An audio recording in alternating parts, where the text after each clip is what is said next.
Hey guys, welcome back to our channel. How to make a digital planner to sell on Etsy.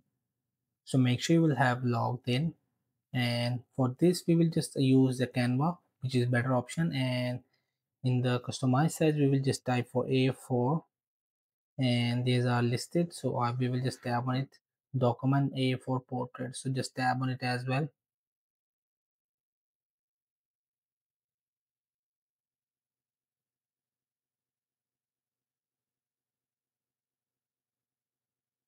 So in the search bar we will just type for digital planner.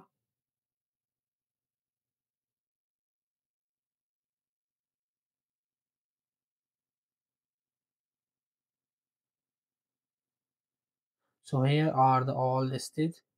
So we will just choose any of one like that.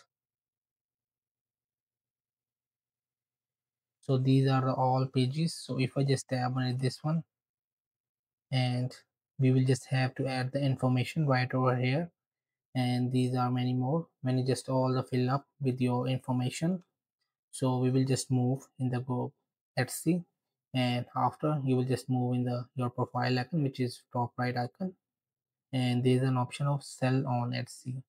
So you will just have to register on sell on Etsy fully, and after you just have to upload your digital planner, and you will just have to sell on Etsy. So that's it, and this will make a digital planner on using Canva with the help of, and after you will just have to sell it easily. So that's it. Thank you so much.